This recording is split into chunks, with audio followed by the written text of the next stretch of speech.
할렐루야, 오늘도 좋은 날입니다. 요엘 3장 13절 말씀 묵상입니다. 오늘은 너무 여유 부리지 마세요 라는 제목으로 말씀을 나누도록 하겠습니다. 13절은 죄를 지으면서 회개하기를 미루는 자들을 향해 하나님이 주시는 강력한 경고의 메시지입니다. 너희는 낯을 쓰라, 곡식이 익었도다. 와서 밟을지어다. 포도주 틀이 가득히 차고 포도주의 독이 넘치니 그들의 악이 크미로다. 여기에서 하나님께서 강력한 심판을 선언하십니다. 너희는 낯을 쓰라. 즉 천사들로 하여금 하나님의 심판을 이제 수행하라는 것입니다. 그런데 여기에서 우리가 주목해 봐야 하는 것은 하나님의 심판은 아무 때나 일어나는 것이 아니라 하나님의 심판의 때가 있다는 것입니다. 포도주의 틀에 죄가 가득 차고 포도주의 독이 넘칠 때라고 말합니다. 이처럼 죄인들의 죄악이 가득 찰 때, 바로 그때에 하나님의 심판이 시작됩니다. 노아의 심판의 경우에도 이 사실을 분명히 확인할 수 있습니다. 창세기 6장 13절 모든 혈육 있는 자의 포악함이 온 땅에 가득함으로 내가 그들을 땅과 함께 멸하리라. 이처럼 노아의 심판이 임하기 전에 무려 성경은 죄악이 가득 찼다라는 표현을 3번이나 반복하고 있습니다. 창세기 13장에 소돔과 고모라에 대해서도 이렇게 말합니다. 여호와께서 소돔과 고모라를 멸하시기 전에 마치 여호와의 동산 같고 애굽 땅과 같았더라. 하나님께서는 소돔과 고모라를 심판하시기 바로 직전까지 마치 여호와의 동산 같고 애굽 땅처럼 기름져서 사람들이 행복하게 살게 해주셨습니다. 그러나 그들이 놓친 것이 있습니다.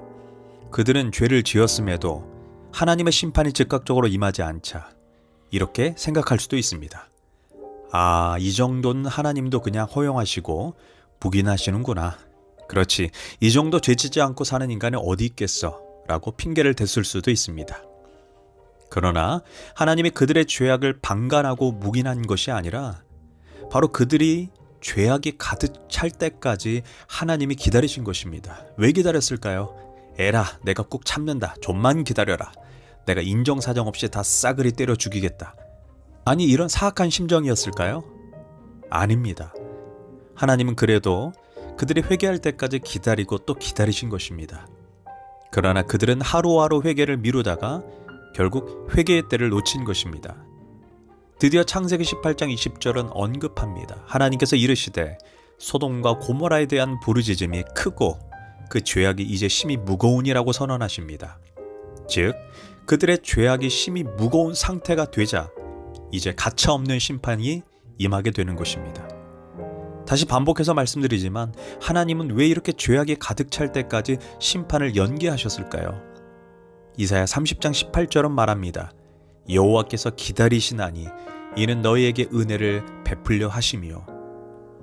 그래도 하나님은 당신의 자녀들이 한 사람이라도 더 회개하고 돌아오기를 바라는 마음 때문에 기다리신 것입니다. 그러나 하나님의 기다림은 영원하지 않습니다. 반드시 때가 되면 회개하지 않는 자를 향해 정말 맹렬한 심판을 내리십니다. 그러나 어리석은 인간은 그때가 내 삶에 영영 오지 않을 것처럼 미루고 또 미룹니다. 그러다가 어리석은 인간은 심판을 직면하게 되는 것입니다. 제가 예전에 사역했을 때 너무나 열심히 헌신하시고 충성하시는 집사님 한 분이 계셨습니다. 그런데 그 집사님이 어느 날 자기 조카 사위가 젊은데 공사장에서 사고를 당해 죽었다는 것입니다.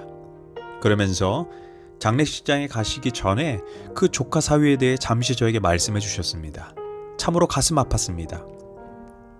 교회에서 찬양 인도를 하고 교회 안에서도 힘든 일도 도맡아서 봉사하는 일꾼이라는 것입니다. 더 가슴 아픈 것은 이제 7살, 9살 어린 2 자녀를 둔 아빠였습니다. 나중에 듣게 되었는데 이유인즉 어느 날 공사 현장의 책임자가 개인적인 사정으로 나오지 못해서 대신 하루만 파견 업무를 나갔다고 합니다.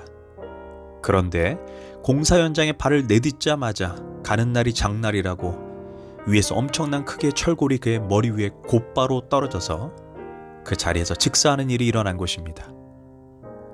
더욱 안타까운 것은 그는 원래 사무실에서만 일하기에 외부에서 다치거나 사망하게 될 때 상해 보험을 받지 못한다는 것입니다.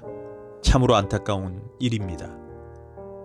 담당 교회 목사님이 장례를 진행하면서 아주 은혜로운 이야기와 그의 헌신, 봉사, 찬양인도, 섬김에 대해 감동적인 말씀을 하셨다고 합니다. 장례가 끝난 후에 죽은 남편의 유품인 핸드폰을 아내 되시는 분이 너무나 서글퍼서 해제도 못하고 그냥 간직하고 있었다고 합니다. 그런데 2주 후에 어느 낯선 여자로부터 갑작스러운 전화를 받게 됩니다. 바로 죽은 남편에게 내연녀가 있었던 것입니다. 그는 아내에게 바쁜 일정으로 출장을 간다고 자주 말했고 야간 업무로 이틀에 한 번 집에 들어왔다고 합니다. 그런데 이게 웬일입니까? 알고 보니 그 내연녀를 통해 두 집 살림을 했고 이미 그 내연녀를 통해 2살짜리 아들까지 있었습니다. 더 충격적인 것은 3주 후에 또 은행으로부터 독촉 전화가 왔다고 합니다. 그 사람이 죽고 남긴 것은 2억의 빚과 은행이자였습니다. 물론 2집 살림을 한 결과입니다. 어찌하든 그 소식을 듣고 저 또한 엄청난 충격을 받았던 기억이 있습니다. 저는 그가 그 내연녀를 통해 무려 2살짜리 아들이 있었다는 이야기를 통해 그의 개인적인 속사정에 대해서 내가 뭐라고 말할 자격은 없습니다. 그러나 적어도 하나님은 그에게 3년 동안 회개할 기회, 돌이킬 기회를 충분히 하나님이 주셨다는 것은 우리가 부인할 수 없습니다. 이처럼 회개할 기회, 회개할 날들, 회개할 순간이 있다는 것은 어찌 보면 복된 일입니다. 그러나 그것이 항시 우리 인생에 주어지지는 않습니다. 내가 하루하루 죄악을 미루다가 요엘서 3장 13절의 말씀처럼 포도주의 틀에 죄악이 가득히 차고 포도주의 독이 넘칠 그때, 그러나 문제는 그날이 내가 생각하는 그날보다 훨씬 빨리 임하게 된다라는 것입니다. 우리는 이 사건을 통해 지금 내 인생에도 그 한량없는 은혜로 기다려주시는 그 은혜로운 하나님의 마음을 가볍게 생각하지 말아야 합니다. 기도하겠습니다. 하나님, 지금 우리가 회개하지 못한 죄가 있습니까? 습관적으로 반복적으로 짓는 죄가 있다면 더 이상 미루지 말고 철저하게 회개할 수 있도록 강한 의지를 허락해 주소서. 예수님의 이름으로 기도합니다. 아멘.